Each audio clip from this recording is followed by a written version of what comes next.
Filipino nurses is renewing its call for higher pay amid a looming exodus of health workers. Lalo na ngayong maraming bansa, partikular sa Europa, ang nagbibigay na ng scholarships at magandang pasahod sa ating mga nurse.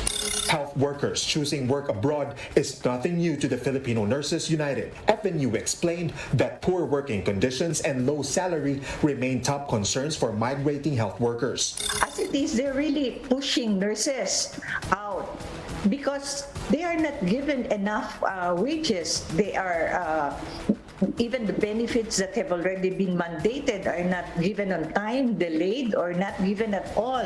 Can we blame them if they, opt to find better life elsewhere?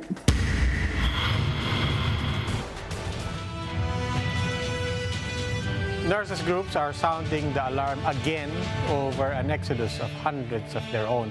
Foreign employers are now recruiting healthcare workers, even student nurses, promising them compensation packages that Philippine health institutions just cannot offer.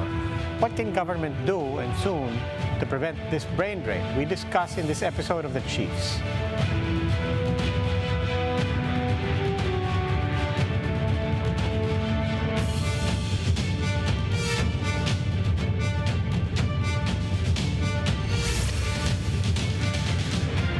Welcome to the Chiefs. Ako po si Robbie Alampay. Kasama po natin online Dulce Cruz Valdez ng News 5 and Regina Lay, One News Business Editor. Ladies, good evening. Good evening. Good evening. Good evening, guys. Dulce, anong mga balita natin? Tatalakayin nga natin yung isa ron ngayon, di ba? Si Maria Ressa, syempre, is hogging the headlines right now because of the acquittal on tax evasion charges, yan.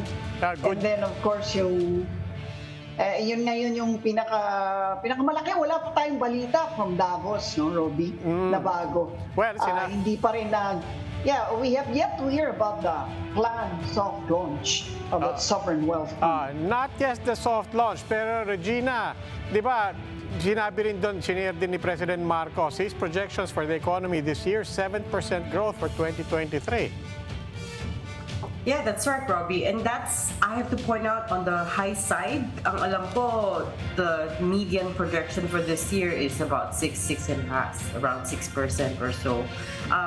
Nevertheless, it doesn't matter naman ano yung actual figure. The point is they expect the economy to grow. The question right now is whether the economic managers can deliver given high inflation. Oo nga. Right? So, yun yung number one concern right now. Since last year, we've been talking about prices of onions, tas naging prices of eggs, ngayon naman sugar, ngayon naman bread. So, every day is something. Oo nga. So, it's something new in the ingredient list. Yun na nga, puro basic commodities pa, which is very scary because it impacts most of the food we consume. Kanina, we were talking to the economists of BPI, and BPI was saying exactly that, especially given that we're a consumer-driven economy. Sabi nga nila, even if you don't factor in taming the inflation this year, just the effects of the price crisis last year will still linger through the economy in 2023. That's right. I wonder what they're looking forward to that will compensate, kumbaga, for the inflation effects. No? I wonder if, for example, they're looking forward to the Sovereign Wealth Fund. Do you think that that's going to actually stimulate the economy if it does, passes muster in the Senate? I'm not sure, diba? But you're looking for signs of that kind of positivity, diba, in outlook. I think they're hinging a lot of they're putting a lot of hope into this sovereign wealth fund, no, in terms of selling it to foreign investors World Economic Forum in Davos. And that's a bit scary because we don't yet know anong klaseng reception they'll get there, right? Of course, the investors like to look at basics, fundamentals ng country, like is your economy doing well, is your budget deficit small? Is your inflation under control? And so that sort of thing. And not only that, I mean, there are still quite a number of economists and for that matter, politicians and lawmakers who are saying, teka muna, not so fast. Hindi pa rin napapasa yung batas dyan sa welfare, sa wealth fund na yan. And hindi pa tapos ang boxing. At least yesterday, di ba, Lucy, kausap natin Senator Coco Pimentel. He was assuring, not just for the opposition, but even for his colleagues. He said, pag-uusapan pa rin yan. In any case, we will speak with our first guest. We will still continue another indicator about the economy, our nurses. We'll talk about that after a short break. Right. The Chiefs will be right back.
More nurses are leaving for overseas due to low pay and poor working conditions here at home.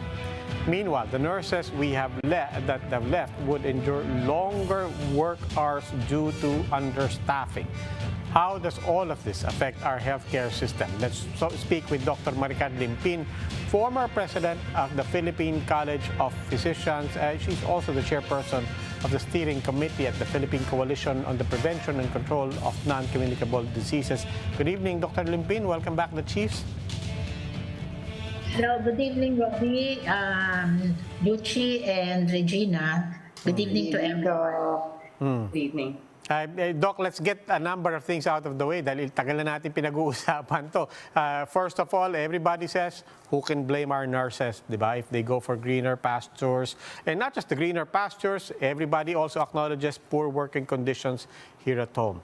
So that out of the way and that acknowledged for everybody involved, what do we do exactly? I mean, if even acknowledging that if we just leave it all to, even if we were to improve working conditions here, if we just leave everything to a free market for our nurses, di ba, parang it will take a long time before we catch up to that market. No? So how do we intervene? What's realistic in terms of packages and benefits that we can offer our nurses right now? I think there's no argument that we really need to start thinking of how we can raise the benefits of the healthcare workers in general. We're now just talking about the nurses, but there are also other problems, as far as the health workforce is concerned. One of the other problem will probably be in terms of like the presence of sufficient number of physical therapies. Even that, we are still lacking the sufficient number of respiratory therapies. We are also lacking on that particular field. So it's not just about the adequacy of the nursing staff, but the other health workforce as well. And the glaring problem really is the low pay that majority of the healthcare workers are receiving. So, and this is primarily from the private hospitals. In government hospitals, I think it's sufficient enough for the others to stay. But then again, even with the higher pay in government hospitals, nurses are still leaving, no, going for greener pastures because the call for better opportunity is higher in the US and in the European countries like in UK, no, and even in Australia. So really, I think government must really do something to ensure that we will have enough workers to be left in the country to take care of the Filipinos. Actually, that's the question. What can the government do? Because, I mean, in the Philippines, I mean, let's admit it, salaries are low across the board. I mean, we're not even just talking about the nurses, except for a very few select professions. In general, the salary, the income levels in the Philippines are pretty low. So now that we're talking about nurses, just so we have an idea, so government, sets it at 35,000 entry level. And by the standards of even private companies, by malaki na yon, Doc. So when we say, what can the government do? And how much should the government fill in, just to be able to keep them here in the country? What numbers are we talking about, and how do we get those numbers? Well, one of our problem is that many of the workers are really being lured now in the other countries, primarily because the other countries are now offering, jobs, even you do not have any experience at all. Unlike before, you need to have at least 2 years experience, but now they are accepting even those without experience. So, and we're talking about US, no? Wow. I remember before, hinihingi pa nila, may demand pa. Yes. Yung parang namimili pa sila ng mga ospital na pinagtrabahuhan ng nurse, no? Ganon sila selective. So you're saying now, kahit walang experience in any hospital, pwede na. Wow. Yes. That's really a major brain drain. Yes, because the major problem right now is lack of nurses, not just in the country, but elsewhere in the world, no? So, in fact, we will not be only facing problems about nursing, lack of nursing workforce, but also even the doctors, no? In the other countries, they also lack doctors, and they're also now recruiting some doctors into their hospitals. So, I think we really need to do something because otherwise we will be really left with insufficient number of health workforce. I think the most important thing there is to ensure, number one, that they will be receiving not just in terms of salary that they are going to receive, no, but also the other benefit packages that one can get, no, from the hospital. So, like let us say if they get sick, right, how can they take care of themselves if they're sick? If we will be able to probably ensure that the health worker as well as their families will be taken care of, when they get sick, then I think that's one big factor that can probably help prevent these workers to go out of the country. I wanted to point out though that this problem I think existed even before the pandemic. It's just been exacerbated by the pandemic, right? Because I remember when my mom was hospitalized in 2019 for a prolonged period of time at this really big, really prominent hospital.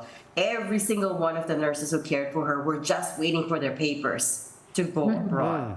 Right. And I was wondering, Doc, if you could explain to us why these big private hospitals, they're also unable to provide higher salaries, considering that, there's this they're earning money, they're making profits, right, even before the pandemic. So I'm wondering where the disconnect there is, if you could explain that to us. Well, I'm thinking that probably one factor would be the PhilHealth coverage. Many of the hospitals are already complaining that they are not receiving the reimbursements that they are supposed to receive. In fact, we all know that PhilHealth owes a lot of the hospitals a big amount of money. And if this amount of money is actually being given and reimbursed to the hospitals, then probably that might be sufficient enough to improve the benefit packages for their healthcare workers. I'm actually thinking that is one big factor. But other than that, I think we should.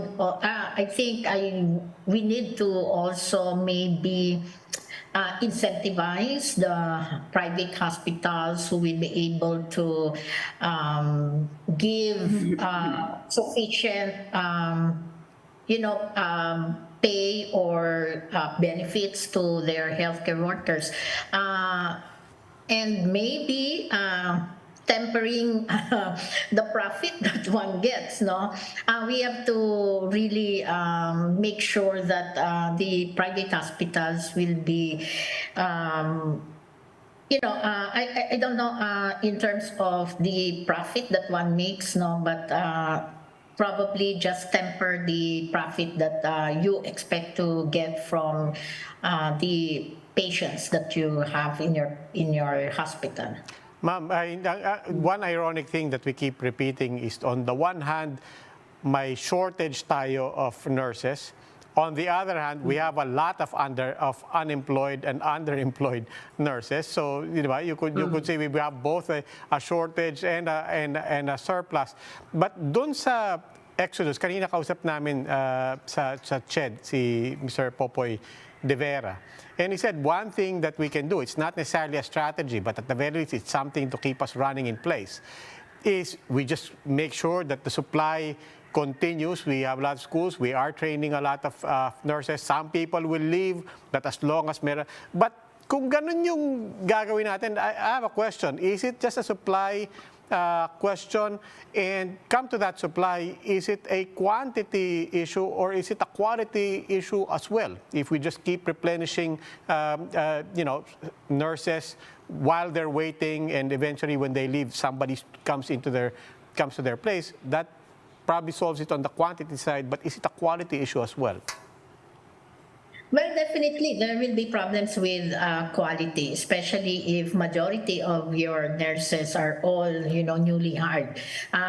You can just imagine, like, let us say, if you have, in critical care areas, and you put in people that do not have any experience at all, in critical care. So that will actually greatly affect the way we manage our critically ill patients. So we need definitely we need a sufficient number of people who has the experience to really take care of the patient, so that we will be able to have lower number of morbidities and mortalities in the critically ill. But then again, even in the regular wards, we also need to have some kind of quality assurance. So on this note, that's why many of the hospitals we have to make sure that the newly hires, we just place them first in the areas where not much intensive experience is required. So that's where they usually put the newly hires, and then once that they start to gain experience, then that's the time that they will actually be transferred to a higher level of quality care. So I think it's not just a matter of quantity, but also quality. So we need to make sure that both will be addressed when we talk about interventions. In terms of next generation healthcare practitioners, you don't see a shortage. There are enough young people still studying nursing, medicine, and the the courses related to it? There's enough? The nurses, there will be a higher number of people who will actually be going into nursing, into the nursing curriculum. The reason for that is not because they will be working in the country, but because of the lure of the opportunity of working abroad. So that's the basic reason why people are entering into the nursing course. As for, like, let us say for the doctors, right now we are also experiencing a shortage of doctors, no? So even in big centers like here in the national capital region, there are not just in the big centers, but particularly for the small ones, no, we have really insufficient number of doctors who are willing to enter the medical force, no? And even those who have already graduated, many of them do not go into practice immediately. Many of them probably would enter the corporate world. Because in the corporate world, the pay is definitely higher. No, there are more incentives, like, many travels, many benefits, many perks. No, and which will actually not be found if you go into private practice. So the sad thing is they are going into the corporate world, so that taking care of patients will not be part of their job anymore. Ang kinatatakot din ng marami pagka tinaas ang sweldo ng mga nurse, tinaas ang sweldo ng mga doktor. I mean, right now, isa sa mga, the fastest way to be poor is to get sick and to get hospitalized. And those of us who have been hospitalized know just how impoverishing, hospitalization is.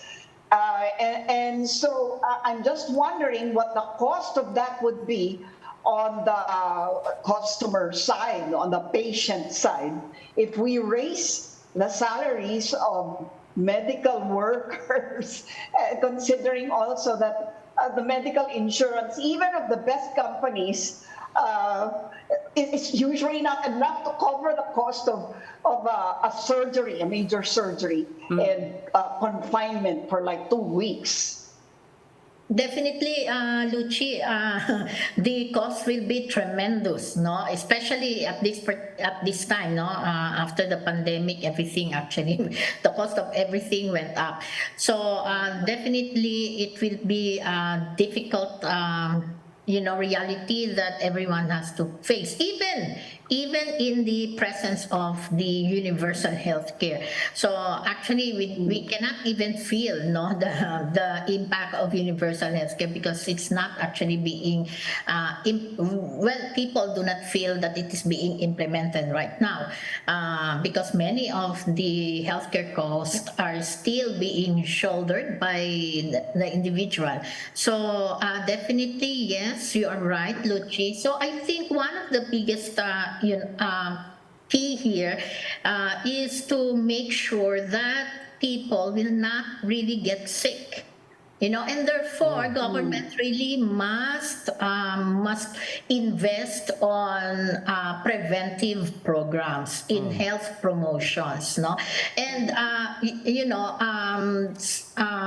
unfortunately, the government is not really investing as much as we want them to do, no, on health promotions and preventive programs. So this is actually the only way by which we will be able to, veer away from this high cost of healthcare. Ma'am, the message on investing in public health and investing in preventive medicine certainly resonates, certainly makes a lot of sense. But speaking of investments, moving on to another related sector, what about medical tourism? Do you see great potential there, and what potential might investments there have in terms of modernizing and also and expanding and deepening the medical industry, looking at it as industry?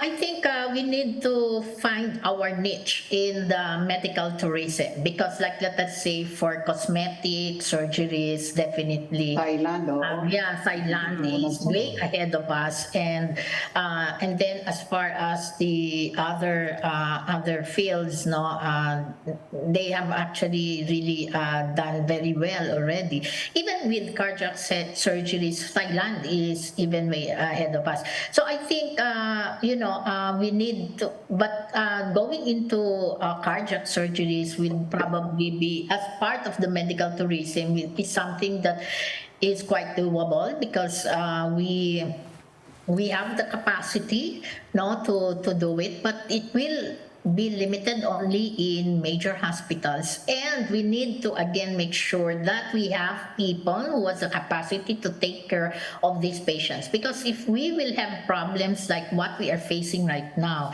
in terms of the lack of nursing supply, then definitely if we start to accept these patients no as part of the medical tourism, then we might actually not be able to build our reputation in giving quality but affordable surgeries. So I think that we really have to work on, and finding our niche is one of the big problems that we really have to focus on.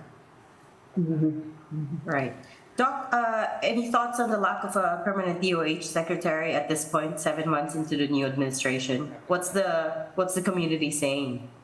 Yeah, all of us in the medical community, not just in the medical profession, no, but all of us in the healthcare sector, we are anxiously waiting for the announcement or for the appointment of our Secretary of Health. People are now wondering what's taking the president, no, what's making him decide for a long time to appoint someone. I don't know if how many months have passed by, so we are now in the 7th month of his term, so 6 months would probably be enough for him to screen potential candidates, no? So I think the president must make a decision as soon as possible, because the healthcare of the country is facing so many problems, and it's not being addressed adequately at the present time. Okay. Dr. Maricar Limpin, ma'am, maraming salamat po. Thank you. Thank you, Doc. And we will start up another conversation after this break. Keep it here on One News.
Court of Tax Appeals has acquitted Rappler and its CEO Maria Ressa of 4 charges of tax evasion.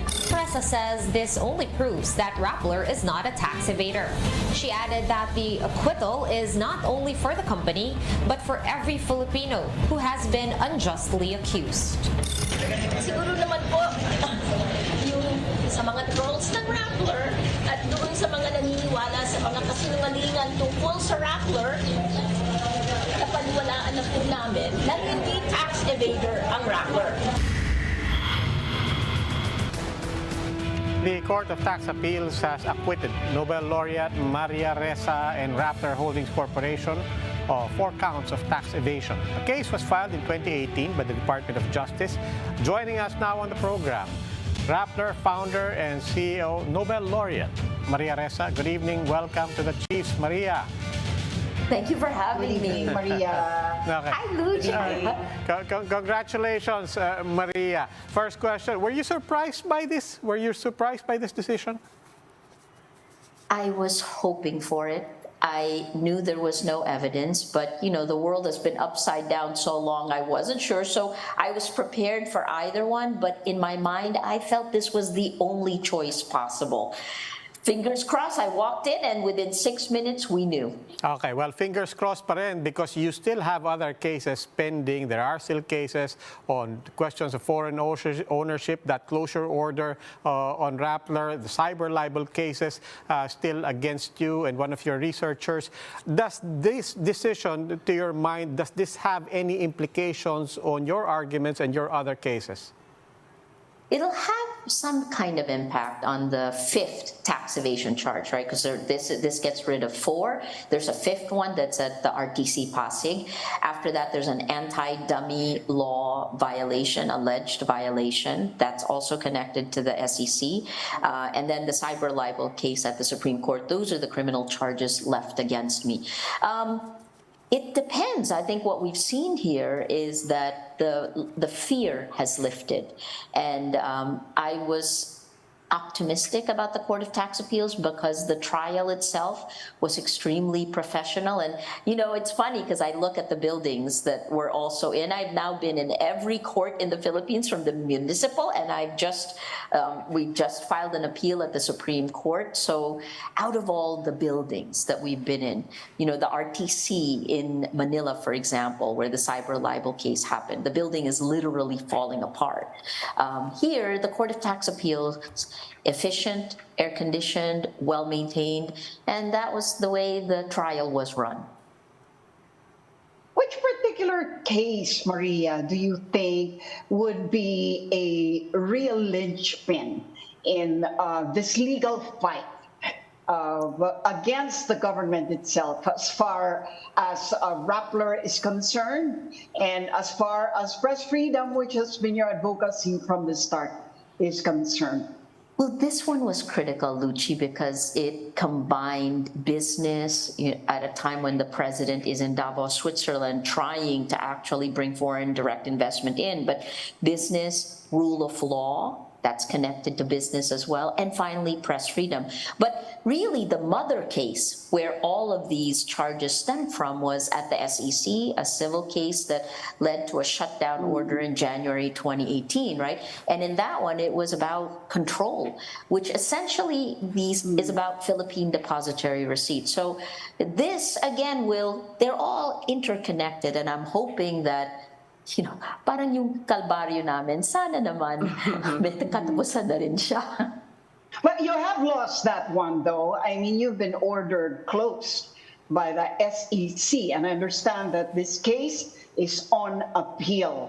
Now, do you think that under the new administration, that are you more optimistic or less so, or nothing's changed? Where are you on the administration stance in regard to Rappler and yourself? These charges, all of them, were politically motivated. I've always said that. And imagine, we've worked together, right? You know the way I work. And imagine that within 2 years, I would get 10 arrest warrants. It was shocking to me. I never thought I would ever be arrested. I thought the charges were flimsy and should never have made it to court, but I respect rule of law, and that's the reason I submitted myself. Our company submitted itself to the courts, and I've been disappointed in the past, but we continue, right? We will take it all the way to the Court of Last Appeal, which is where the cyber libel is now. I have to believe in rule of law. And I feel like despite all of this, all of these cases were used to try to put a Damocles sword to make us stop doing our jobs. If anything, it pushed us to do our jobs better. And I think just like the Nobel Peace Prize, today's acquittal, and it's very categorical, right? In an 81-page document signed by the 3 justices at the First Division of the Court of Tax Appeals, it is categorical. These cases, these charges had no basis. As I said, in the trial itself, there was no evidence that was presented to even bring us to court. And yet, it took up 4 years and 2 months, not only of my time, energy, but Rappler's energy and money. Maria, hi, congratulations. Frankly, my first question is, why are you still in the office? Shouldn't you be out celebrating? Because you asked for it. You walked into that already. No, my question is, you've been doing the media rounds the whole day today, right? You've given so many interviews. I was just watching your BBC interview, and I was wondering whether you thought all the international attention has helped sway sentiment locally, whether it's impacted all the cases against you. You know, I'm not so sure that we would have survived as well as we did if the focus, both here in the Philippines and internationally, didn't shine the light. That's the only defense a journalist has. And so definitely, I think the international attention that has focus this bright light on what's happening in the Philippines is helpful, not just to Rappler, but to all journalists in the Philippines. And, today outside the courtroom, I pointed out that I hope that this means good news for people like Laila de Lima, like journalist Frenchie May Cumpio, who is beginning her 4th year in prison in February. And of course, Laila has been there for 6 years. She begins her 7th year this February. There's a lot of injustice. Yeah. There's a lot of unjustified political cases that have been filed. So I hope to see an end to those and to see stronger institutions standing up to political pressure. Speaking of that, Maria, both here and abroad, people have been anxious to see how this case and many cases would go, because everything is treated as a barometer of the press freedom, human rights, democratic environment in the Philippines, or weaknesses therein. Now, certainly, we always say, when there's bad news on those fronts, we always say, never mind that it's the courts, it's politics intertwined, that's how things work in the Philippines, and therefore we hold the executive to account for when it's bad news. This is certainly good news. You're calling it a win for rule of law. But to be fair, on the other side of that sword, how much credit do we give the executive for what happened today, notwithstanding that was a court decision? Well, let me quote my lawyer, Francis Lim, first by saying, you know where these cases came from, right? So, and I think what we've seen is the lifting of fear allowed justices and judges, with or without, they made their decisions, right? I think that's the first. The second one is that it seems like this administration is far more focused on cares about the international community. That's important because economies are just opening up, and President Marcos is in Davos, Switzerland, as we speak right now, right? He's also made the rounds of journalists there. So these are all connected. But look, no one can really tell unless we are in the rooms with the horse trading that could happen. But I'd like to think that in this particular case, this was always the court, the trial that I had faith in. And I would have been, I'm going to use the word devastated. You know, my team will tell you that I didn't even think about what I would say if it was a conviction. I was certain that this was going to be an acquittal. But is that another preparing. way? But Maria, is that just another way of saying that this is not the real indicator? This is not yet the barometer of the environment or how this government will actually treat the media? Are we still waiting for a shoe to fall? I would say this is a ray of light. It's no longer dark, but we're going to have to force the doors and the windows open.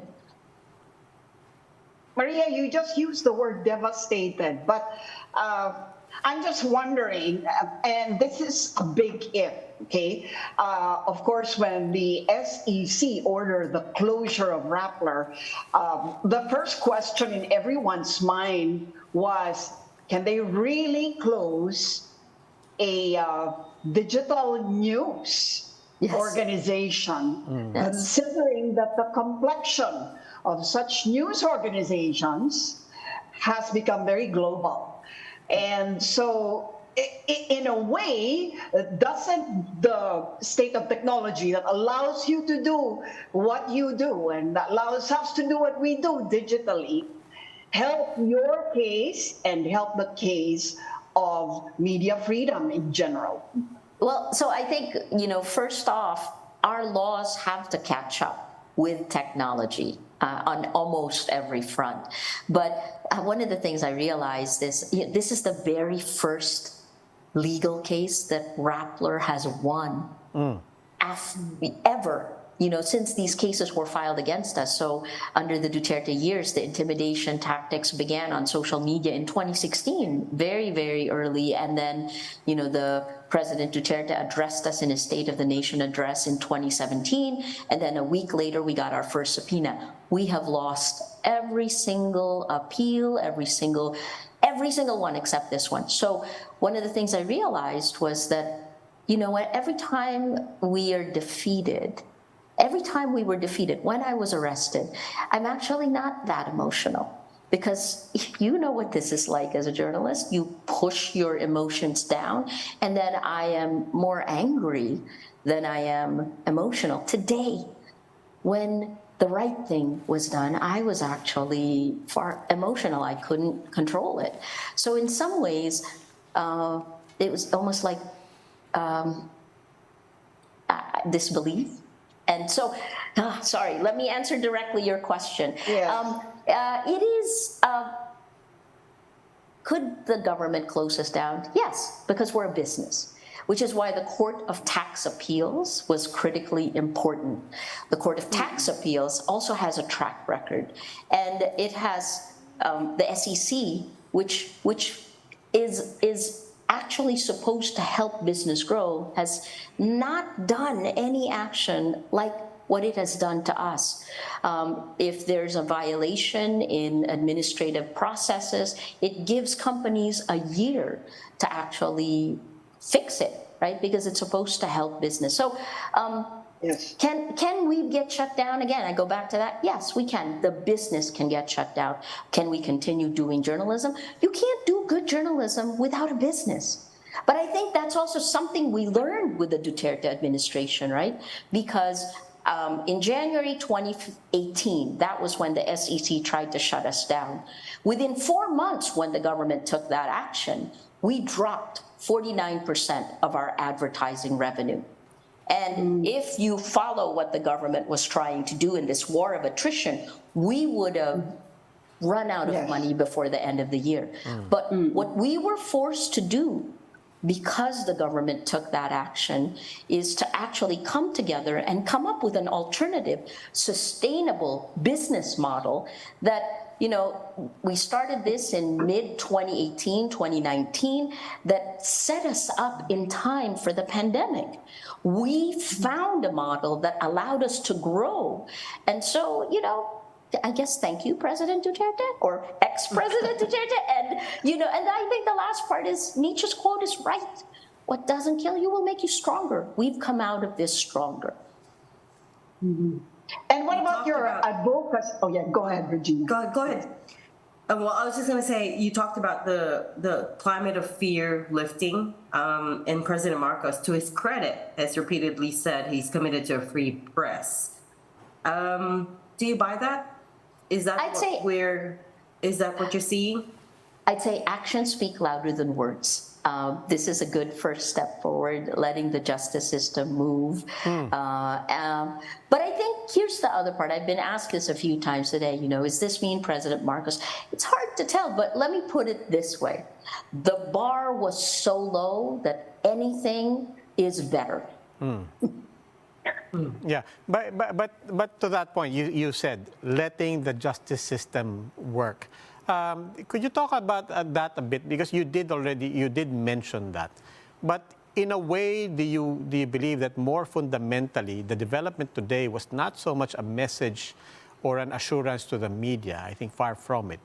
But in a way, at least a signaling to the Justice Department and to our courts that you can do your work. Because let's face it, the climate of fear was not just directed at us. It wasn't just directed at civil society. It wasn't just directed at human rights lawyers. It was directed at institutions to begin with as well. Correct. Yes, you're absolutely right. Yeah. Sorry, please. The question then is... No, the question, I mean, if you could expound on that a bit, that the implications of this, not just to the media and the press where we logically started, but the implications of the court having made its decision, the implications of that to the court system, to our courts and the justice system as a whole. Yeah, sure. So first, we have to look at the justices themselves. The Court of Tax Appeals doesn't have one judge on a case. It has 3 justices. And the presiding justice, Del Rosario, he is actually in charge of the entire Court of Tax Appeals. He inhibited because he was being considered for the Supreme Court. I thought that was professional. And the timon, or the ponente in this case, is Catherine Manahan, Justice Catherine Manahan, who has a long track record, and she was the one who really ran the trial. I first ran into her in the legislature, in the Senate. We were all very young.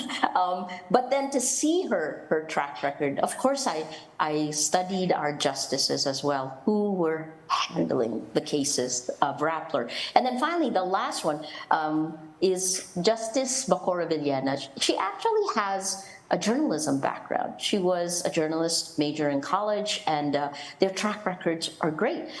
There was even a concurring opinion by the newest justice, and she concurred with them. So I feel like you have to now look at the justices themselves, the court itself. It's hard to make a generalized statement, but we have been seeing decisions in the last few weeks that make us, again, that ray of light, the hope that goes. Because I think that may be some of the biggest casualties, not just in the Philippines, but all around the world when illiberal leaders are elected, right? They're elected democratically, and social media helped in this, of course, the popularity of kind of populist, authoritarian type leaders.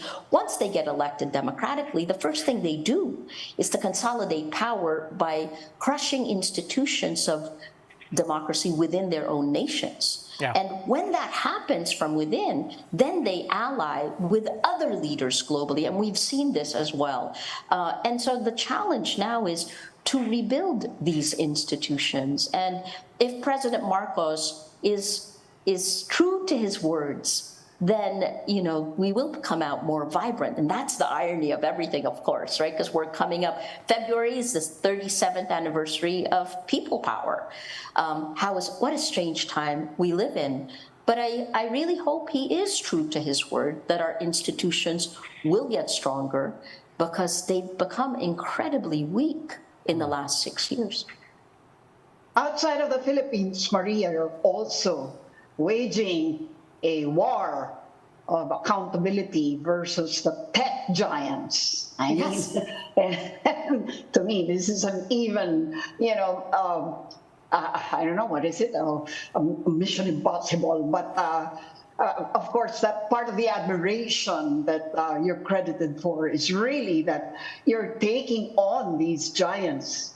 How is that coming along, and how do you hope to actually make them turn their backs on the profits, the incomes, the revenues that they're actually making from their operations digitally? Listen to someone like you. No, this is a great question, Lucci. I mean, the book that I wrote that came out at the end of last year, it's called How to Stand Up to a Dictator.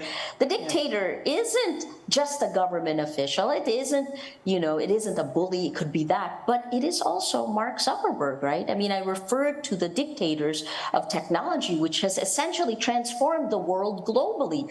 Imagine that they've decided on their own that their technology platforms will spread lies faster than facts because it will keep us scrolling on these phones, right? How do you hold them to account? Well, it's funny because I think if you're an American CEO of these tech companies, there is a line between amoral, immoral, and evil. And they will always say that their responsibility is to their shareholders. But those lines between amoral, the shift to immoral, and to evil, well, to Mark Zuckerberg, and I've said this before, in the United States, actually at a forum with former President Barack Obama, I just said that shareholders, this is like big tobacco, right? They have to know that, okay, fine, you make a lot of money. It was almost a license to print money, the business model that they had, a business model called surveillance capitalism. It moved from amoral to immoral. Once they realized it was dangerous for people, that it incited violence. But I think it also moved to evil once the evidence came out that it caused genocide in countries like Myanmar, that countries like Sri Lanka, India, that it caused the deaths of people. And in the United States itself, that you have young teenagers and women in particular being harmed psychologically, committing suicide, getting there's so much documented evidence that was released by Frances Haugen, the Facebook whistleblower, where it showed that Facebook knew that it was harmful, and yet it continued. So I guess that's it, right? Like big tobacco, the tech giants, big tech has got to figure out, and like big tobacco, it will be rolled back by legislation. It may take a little time, but why? Where do you cross the line to evil when you know people will die? Yeah. That's the question, right? So look, the EU is far better at this because in Q2, they will be rolling out the Digital Services Act and the Digital Markets Act. This will address algorithmic amplification, algorithmic clustering, meaning, this is the insidious manipulation. They've essentially taken our data, cloned us, and say they own it. And then they use what they know about our private lives and our private thoughts to micro-target us, to use the most vulnerable moment we have for pay and insert a message. This is not advertising the way media used to do it. It's far more insidious. It's also Pavlovian. They've turned us into Pavlov's dogs. Maria, one last question. I want to bring it back home as well, but still related to the platform, still related to social media.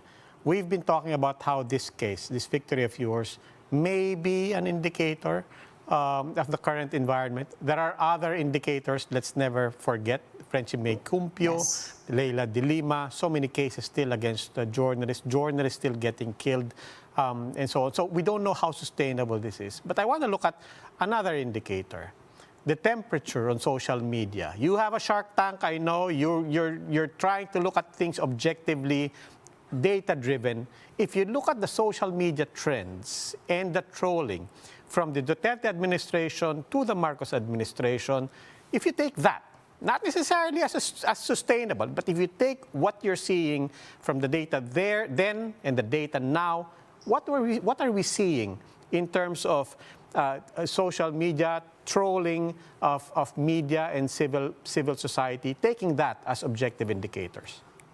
The tactics have changed. That's what's most interesting, right? And this happened before President Marcos took office. It happened after the Nobel Peace Prize last December. Instead of kind of a blanket information warfare or information operations, it became far more strategic. And every news organization, including yours, including the major news organizations in the Philippines, were targeted by DDoS attacks, distributed denial of service attacks. And you know, CNN Philippines, for example, during the election debate actually went down, right? The goal here is to take the site down by pounding it with so many instantaneous requests. It's kind of what social media does to our minds, DDoS attacks on our brains. So that was one of the first tactics that changed. The second one was SEO toxic backlinks. Again, very strategic. What they did is they pumped garbage stuff, linking it to every one of the news websites, so that when Google crawls your website, you're essentially downgraded. The news is downgraded as a whole. That was fascinating to see, and we all work together to raise this, to get out of that trap. But what I'll say on social media is this: the old blanket information operations have shifted.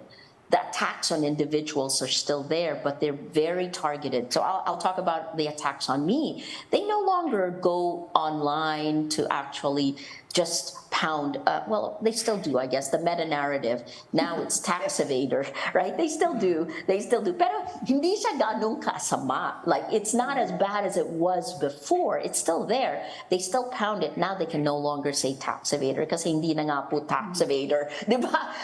But what they've done is they target specific tweets or Facebook posts. And they're very strategic in that. So for me, for example, the last one that they targeted was when the U.S. ambassador here, and we met, and she tweeted a photo of the two of us, and and that was attacked, right? Like, and you can see the same narratives there.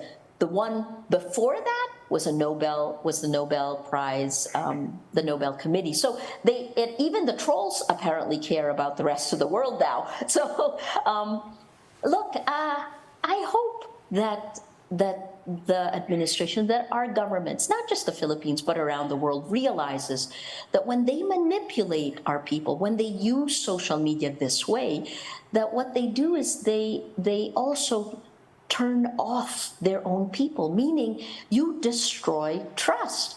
It's not just the people you target or the organizations you target, it's the fact that your own people distrust everything. And to govern well, you need us to come together around facts, around truth, and we must have trust. I'll say one last thing in this one, right? Our ranking, the Philippine ranking in the Press Freedom Index globally has dropped to 147 out of 180. I would love to see that rise. So we're no longer 147 out of 180. Medyo nakakahiya po yun para sa isang demokrasya katulad natin. Okay. Well, Maria Ressa. But also to end on a bright note, congratulations on the book. We heard it's sold out in some places. You owe me a dedication. I do. I will get it to you. Thank you so much. Okay, so Maria Ressa, maraming salamat and congratulations all around. Yes. And that is all we have for the Chiefs. We hope what was discussed will keep the conversation going. I'm Robbie Alampay. I'm Lucy Cruz Valdez, News 5. And I'm Regina Lay of One News. We are One News, all sides, all the time.